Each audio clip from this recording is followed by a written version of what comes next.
이준석 전 대표가 한동훈 비대위원장 카드 좀 전망하기도 했는데 최근 한동훈 장관의 행보 하나하나가 주목을 받고 있죠. 오늘 법무행정차 대구를 방문했는데 취재진 질문에 이렇게 답변했습니다. 직접 듣고 오시죠. 우선 탄핵에 대해서 민주당 자체 내에서 말 좀 맞춰야 될 것 같습니다. 한다 그랬다 안다 그랬다 왔다 갔다 하잖아요. 내부 교통 정리를 먼저 하셔야 될 것 같습니다. 여권에서는 장관님의 총선 요구가 조금 강한데 어떻게 생각하시나요? 뭐 의견은 많을 수 있습니다.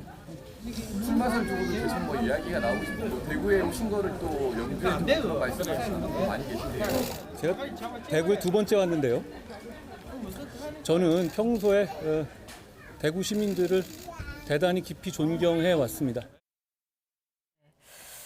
자, 대구 시민들을 평소에 깊이 존경해 왔다 이런 얘기를 하고요. 그다음에 총선 요구가 여권에서 강한데 어떻게 생각하시냐 그러니까 의견은 많을 수 있습니다. 보통 한동훈 장관은 단호한 어법이 많은데 자, 이걸 김영주 전 의원의 정치 번역기로 좀 돌려서 해석을 해주시면요. 뭐 지금 현재 내가 총선에 나가야 되겠습니다만 예산 정국을 앞두고 있어서 제가 지금 그런 표현을 하기는 어렵습니다. 왜냐하면 예. 그렇게 표현하면 매우 무책임한 장관이 될 것이기 때문입니다. 그렇게 보여지고 예. 어쨌거나 형식적으로는 뭐 외국인 정책 무슨 뭐 피해자 보호 뭐 그렇게 얘기했습니다만 실제로 외국인 정책이나 피해자 보호하려 그러면 대불 공장을 가든지 안산을 가든지 외국인이 많은 지역에 가서 치해법권 지역을 갔어야 되는지 대구에 왜 갔는지 모르고 왜 이 시점에 대구를 갔냐? 예. 근데 대구에 가서는 실제적으로 또 그런 기자의 질문을 활용해서 대구 시민을 존경한다라고 하는 마치 윤석열 후보의 첫 발걸음처럼 비슷하게 뭐 다음번 내려왔을 때는 서문시장을 가야 되는 그런 어떤 프로토콜이 있는 거 아닌가 싶을 정도의 모습을 보였고 뭐 기본적으로는 이미 눈에 보여지고 또 최근에 일부 언론에서 나오고 있습니다만은 한 장관 후임 지금 검증 중이다 이런 것도 조금씩 말이 새어나고 있기 때문에 어쩔 수 없이 뭐 부인의 행보 그거야 이제 본인 스스로가 만들어진 건 아니라 하더라도 부인의 표정은 이미 그 스포트라이트를 의식하고 있는 표정인 것 같아요. 양쪽 두 분은 그냥 편안하게 일을 하고 계시는데 어떤 분인지 모르겠습니다만 매우 의식하는 표정이 나왔어요. 다만 한 장관 얘기처럼 그걸 찍어서 사진을 돌리지는 않았겠죠. 기자의 기본적인 생각이 가장 수많은 장관 부인들 중에서 누구를 찍겠습니까? 한 장관 부인을 찍을 수밖에 없는 거고 그거는 자연스러운 현상이라고 보여집니다. 그러니까 굉장히 익을 만큼 익었다. 이제는 막걸리로 치면 이제 거의 흔들어서 뚜껑만 열면 팍 터져 나오지만 지금 현재 뚜껑을 열어서는 예산 정국을 좀 지나고 그래서 전체적으로 보면 12월 뭐 보통 첫 주에 예산 정국이 있습니다만 마무리되지만 대한민국의 전통이 있지 않습니까? 그때 예산이 통과 안 된다는 거, 두 주는 더 가야 된다는 거. 그리고 12월 중하순 정도로 본인도 보고 행보를 시작했지 않나 그렇게 보여집니다. 12월 중하순에 정치권이 굉장히 좀 한번 요동을 칠 것 같은데 자 어쨌든 뭐 법무부 공식 일정입니다만은 말씀하신 대로 뭐 급한 일정은 아니었던 것 같고 최근 TK 민심도 좀 흔들리고 이준석 전 대표는 뭐 대구에서 출마 얘기도 이렇게 나오고 있고 그러다 보니까 여러 가지 그 해석이 나오더라고요. 네, 공식 일정은 범죄 피해자 보호 뭐 이런 거였는데 대구 시민들 존경합니다. 6.25 때 대구를 사수한 시민들 또 산업화 이런 얘기 나오는 거 보니까 좀 더 본격화되고 있는 것이 아닌가 정치 행보가 그런 해석을 하기에 충분한 것 같고요.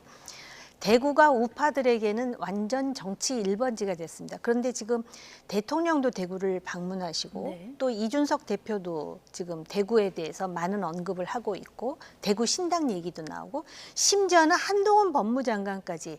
근데 2021년 윤석열 검찰총장 당시에도 대구 방문이 굉장한 센세이션을 일으킨 바가 여기서 있습니다. 검수완 박은 그렇습니다. 완판 이 얘기가 나왔잖아요. 맞습니다. 그런데 이렇게 여러 사람 그런데 정치적인 이해관계 를 달리하는 그런 그 정치인들이 방문한다라는 거는 자칫 보수가 분열될 수도 있다라는 거를 또 암시하는 대목이기도 합니다. 또 한 가지는 대구가 중요한 지역이긴 하나 대한민국은 대구뿐만이 아니라 호남도 있고 강원도 있고 경기도 있고 제주도 있고 다 있습니다.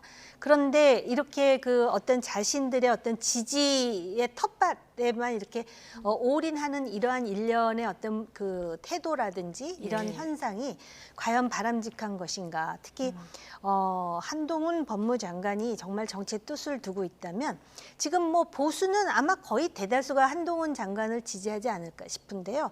과연 정말 생각을 달리하고 이념적으로 도저히 타협할 수 없는 20-30%의 좌편향 그런 인식을 가진 분들을 제외하고 중도층에 있는 사람들을 어떻게 흡인해가지고 통합을 이룰 것인가에 대한 고뇌가 보이지를 않는다는 점, 아직까지는. 네. 그런 점에서 정치를 정말 할 생각이 있다면 그 고민도 좀 가끔 보여줘야 되는 것 아닐까라는 그런 생각이 있습니다. 예.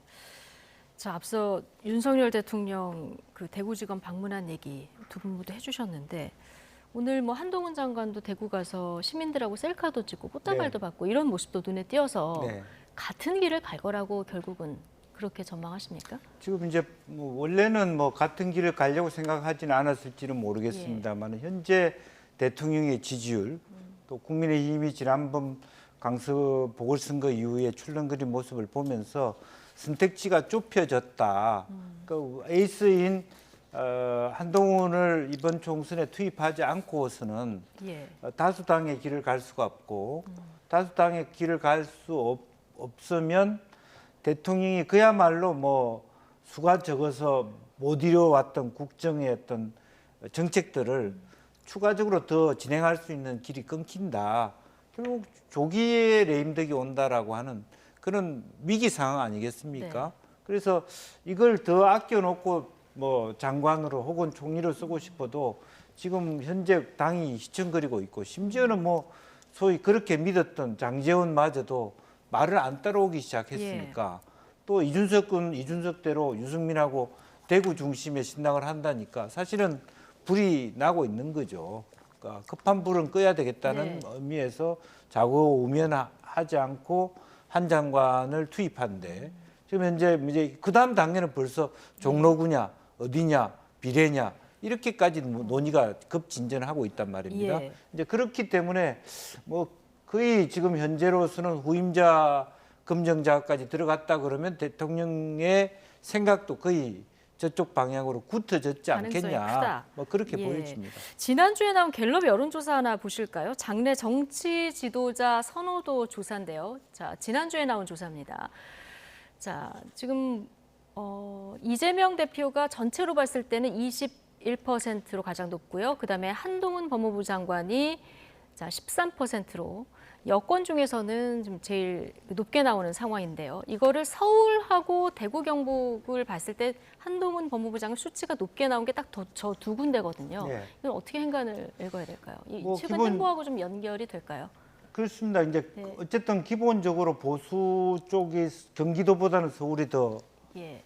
유리하고 또 TK 대구 경북에서 어떤 지지율이 높다라고 하는 부분은 명확한 것 같고요.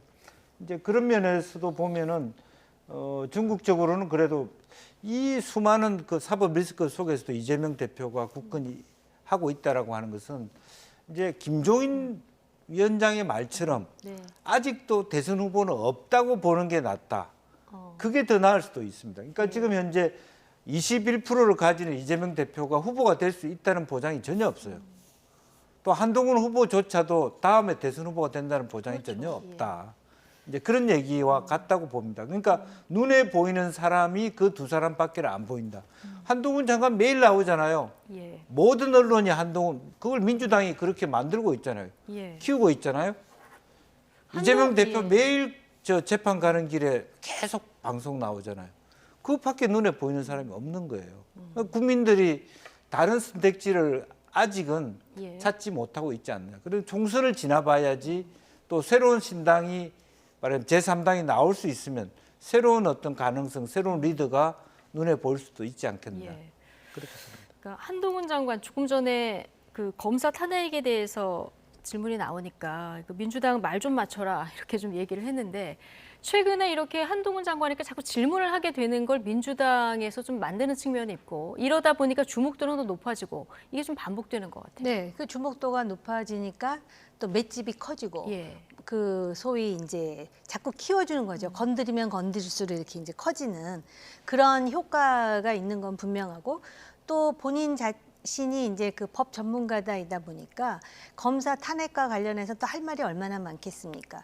탄핵된 검사 중에 한 사람은 또 이재명 대표의 그 대북 송금을 수사하는 수사팀의 리더 아니겠습니까? 예. 그러다 보니까는 정말 그 한동훈 장관으로서는 그 부분에 대해서는 할 말이 많을 것 같고요.